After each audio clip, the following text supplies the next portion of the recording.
Hi everyone. Watu wenye kuko nyuma mnisikia? Am I audible now?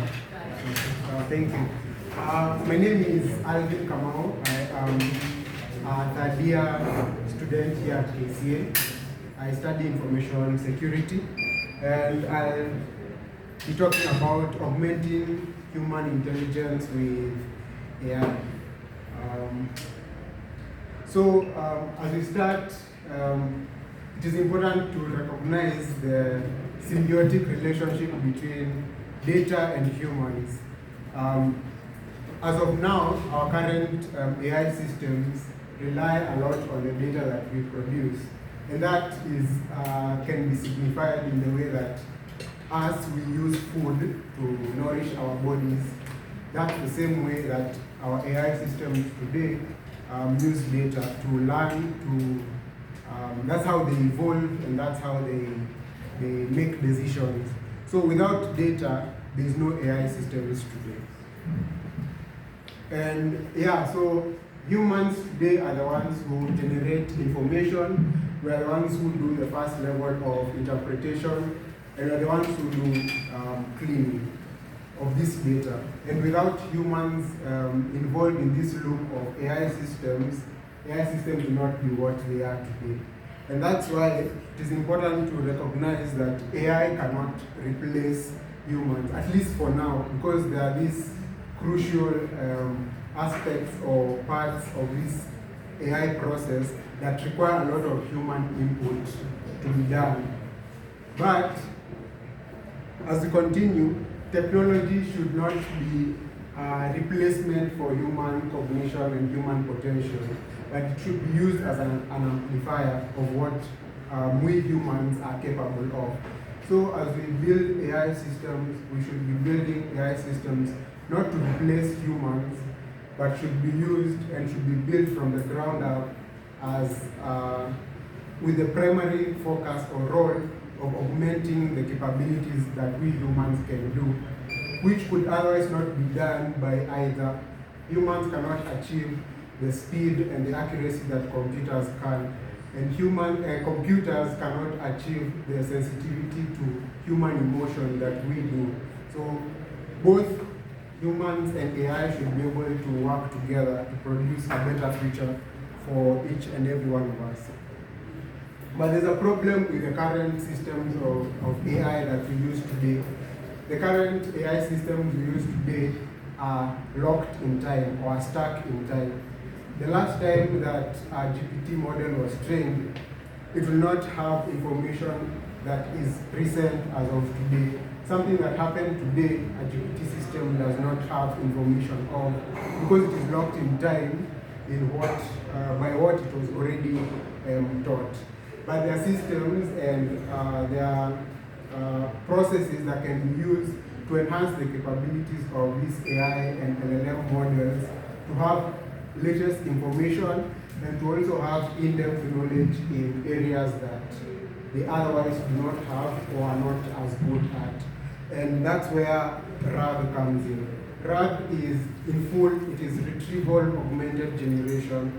This is where so from the word retrieval augmented generation, this means that you retrieve information from a source that is either solely focused on a specific problem, or in a specific case like web, you can do a Google search, retrieve information from that, and then the next step is to augment the query that you have asked.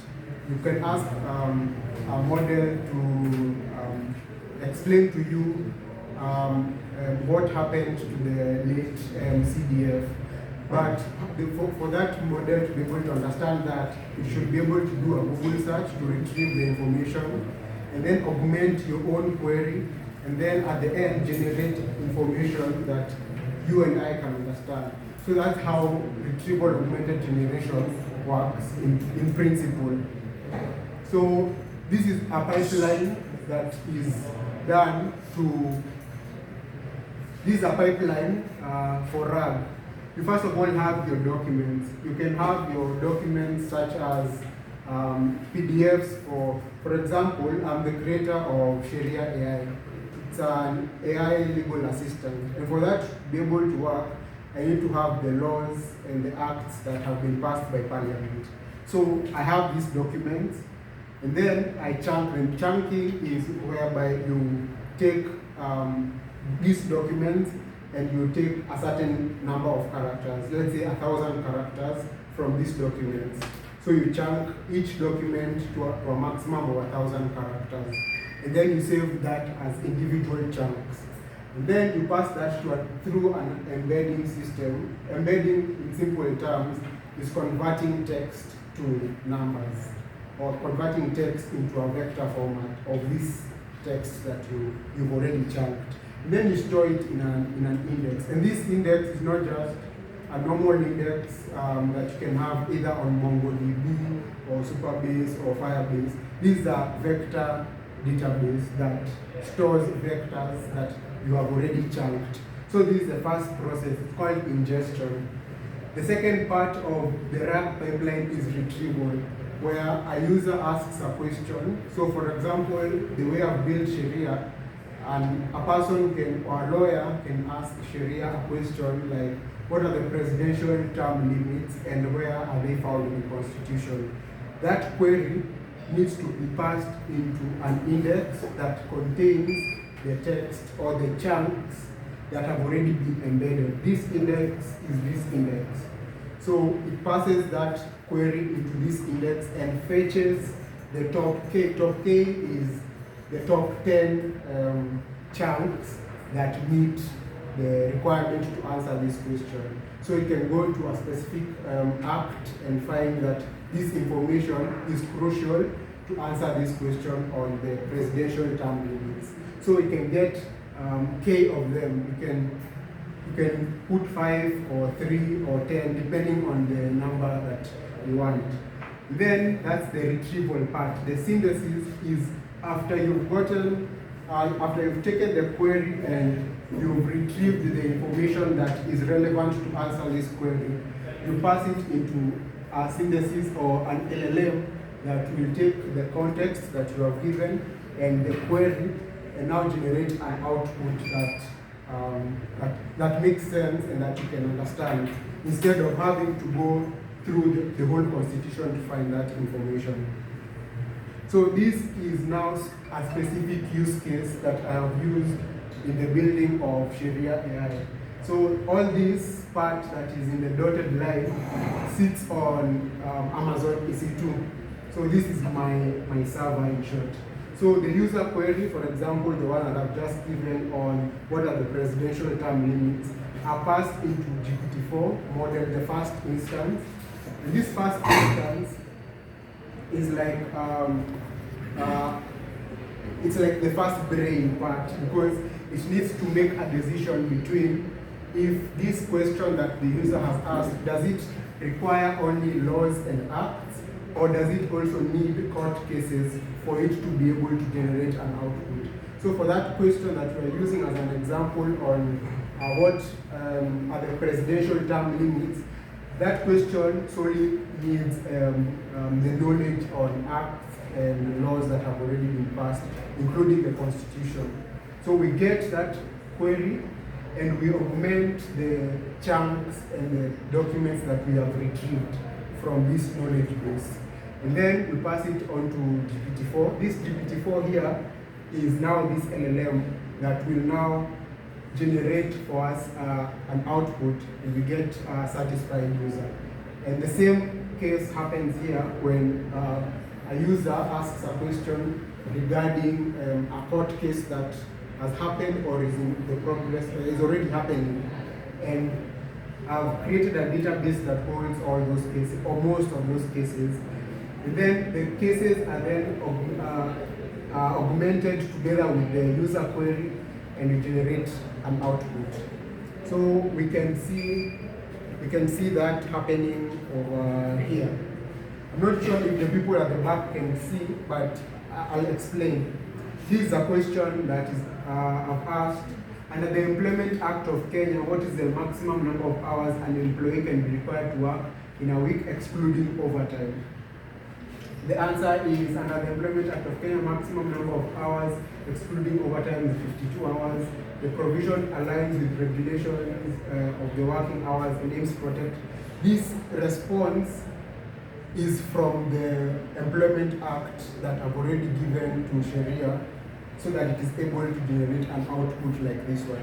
If you would ask an LLM like ChatGPT, they might not have this information. They might tell you that this information they do not know or it's not clear to them. Another question that you can ask is explain the key provisions under the Copyright Act of Kenya. And the question, you see that this, one second, you can see here that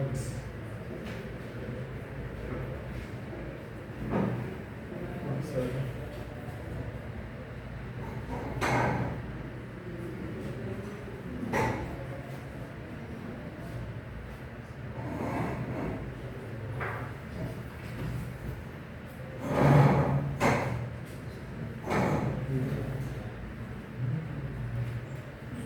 Okay, it seems that it's not working, but the concept still remains that once you ask it a question, it can generate for you an output that is clearly from the Copyright Act of Kenya.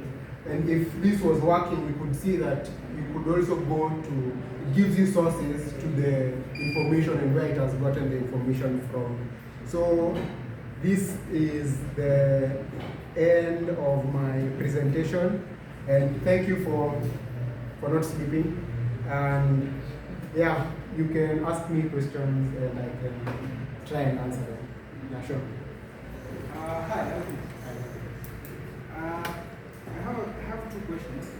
So, does that mean that Sharia AI design can be used for legal research? Let's say someone is preparing for maybe to defend themselves legally. Is it that can it be used for legal research, considering that laws get passed frequently? It's not that every law gets documented and goes to the National Legislative Act, such and such. And also, for the source of the legal data, how frequently is it updated? Because if you're saying that depending on the acts of parliament and the constitution, you don't get them updated frequently. Some laws are changed maybe after cases. So is that process automated for the AI system? How is that done? Okay, I'll start with the last question. Well, once, if the parliament creates a new policy or a new law or a new act, they gazette it. So these gazettes are posted on Kenya Law. You can go and see them for yourselves. So for the information that I've already retrieved, that is already set. So in case there's a new gazettement, that there's a new act being put into place, that is just an information that you need to add to the knowledge base that you've already provided. On Amazon Bedrock, you can create your own knowledge base and just add a file. And the whole process of indexing and that whole process of ingestion that you saw is already done for you. It is simply done for you on Amazon Bedrock. You don't have to write your own embedding algorithms. And for the first question, yes, Sharia can be used for legal research. It is the primary reason why I built Sharia. You can do it for your own cases. Although you'll understand if you use it that the responses, it will tell you that this is not legal advice. This is for your own personal information, for you to know. So it is you can't use Sharia as your lawyer. That won't work. Yeah, sure. So would you also say Sharia and perhaps any other system like this one is GPT-4 trained under specific data that perhaps GPT-4 does not have access to yet? Yeah, sure. For those who have paid for ChatGPT Plus, you can ask questions regarding the legal system in Kenya, and you'll see that GPT-4 doesn't understand all your queries, because from the way GPT-4 has been trained, yes, it has been trained on a large corpus of data, but this data is not deep, it is wide. So if you were to draw out how the data is that has been trained, it is this wide and it is quite shallow. So for specific niche cases like the specific Kenyan legal system, you would need a specific use case for this GPT. You would need to either implement RAG, retrieval augmented generation, or you would need to specifically train GPT-4 to do that, or in some other cases for increase in speed, you would need to fine tune it. So this is just adding more information to it and not specifically training it. Or perhaps do your own LLM. Yeah, or perhaps do your own large language model. Sure. One last question. Thank you so much. I'm Alvin.